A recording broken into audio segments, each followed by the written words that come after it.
एकदन्तावतारो वै देहिनां ब्रह्मधारकः मदासुरस्य हन्ता स आकुवाहनगः स्मृतः। भक्तों, भगवान श्री गणेश का दूसरा अवतार एकदंत का है। मदासुर नाम का एक बलवान और पराक्रमी दैत्य था। च्यवन ऋषि का पुत्र था और एक बार अपने पिता की आज्ञा लेकर के दैत्य गुरु शुक्राचार्य के पास गया। समस्त ब्रह्मांड का स्वामी बनना चाहता था वो। ये इच्छा उन्होंने शुक्राचार्य के सामने प्रकट की और शुक्राचार्य ने मदासुर को अपना शिष्य बना लिया। शक्ति के एकाक्षरी मंत्र की विधि पूर्वक मदासुर को दीक्षा दी उन्होंने। मदासुर अपने गुरु से दीक्षा लेकर वन में चला गया और काफी वर्षों तक कठोर तपस्या करता रहा। उसके शरीर में चींटियों ने अपना घर बना लिया, दीमक ने अपनी बामियां बना ली, उसके चारों ओर वृक्ष उगाए।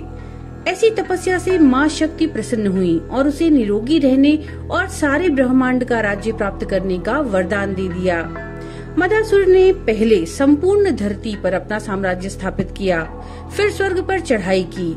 इंद्रादि देवताओं को जीतकर वो स्वर्ग का भी शासक बन बैठा। उसने प्रमदासुर की कन्या सालसा से विवाह किया। उसे 3 पुत्र हुए। उसने शूलपाणी भगवान शिव को भी पराजित कर दिया। सर्वत्र असुरों का क्रूरतम शासन चलने लगा। पृथ्वी पर सभी धर्म कर्म लुप्त हो गए। देवताओं और मुनियों के दुख की कोई सीमा न रही। सभी जगह हाहाकार मच गया। चिंतित देवता सनत कुमार के पास गए और उनसे उस असुर के विनाश और धर्म स्थापना का उपाय पूछा। सनत कुमार जी ने कहा, देवगण, आप लोग श्रद्धा भक्ति पूर्वक भगवान एकदंत की उपासना करें। वे संतुष्ट होकर अवश्य ही आप लोगों का मनोरथ पूर्ण करेंगे। महर्षि के उपदेशानुसार देवगण एकदंत की उपासना करने लगे। तपस्या के 100 वर्ष पूरे होने पर मूषक वाहन भगवान एकदंत प्रकट हुए और उनसे वर मांगने को कहा।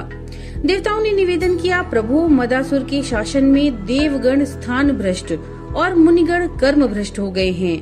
आप हमें इस कष्ट से मुक्ति दिलाकर अपनी भक्ति प्रदान करें। उधर देवर्षि ने मदासुर को सूचना दी कि भगवान एकदंत ने देवताओं को वरदान दिया है। अब वे तुम्हारे प्राण हरण करने के लिए तुमसे युद्ध करना चाहते हैं। मदासुर बहुत क्रोधित हुआ और क्रोधित होकर के अपनी विशाल सेना के साथ एकदंत से युद्ध करने चला। भगवान एकदंत रास्ते में ही प्रकट हो गए। राक्षसों ने देखा कि भगवान एकदंत सामने से चले आ रहे हैं। वे मूषक पर सवार हैं और उनकी आकृति अत्यंत भयानक है। उनके हाथों में परशु, पाश आदि आयुध हैं। उन्होंने असुरों से कहा कि तुम अपने स्वामी से कह दो कि अगर वो जीवित रहना चाहता है तो देवताओं से द्वेष छोड़ दे, उनका राज्य उन्हें वापस कर दे। अगर ऐसा नहीं करता तो मैं निश्चित ही उसका वध करूंगा। महाक्रूर मदासुर युद्ध के लिए तैयार हो गया। जैसे ही उसने अपने धनुष पर बाण चढ़ाना चाहा, भगवान एकदंत का तीव्र परशु उसे आकर लगा और वो बेहोश होकर के गिर पड़ा। बेहोशी टूटने पर मदासुर समझ गया कि ये सर्वसमर्थ परमात्मा ही हैं। उसने हाथ जोड़कर स्तुति करते हुए कहा कि प्रभु, आप मुझे क्षमा कर अपनी दृढ़ भक्ति प्रदान करें।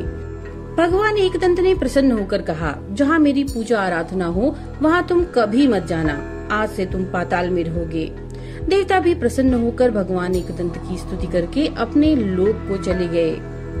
तो भक्तों, ये थी श्री गणपति जी के एकदंत अवतार की कथा।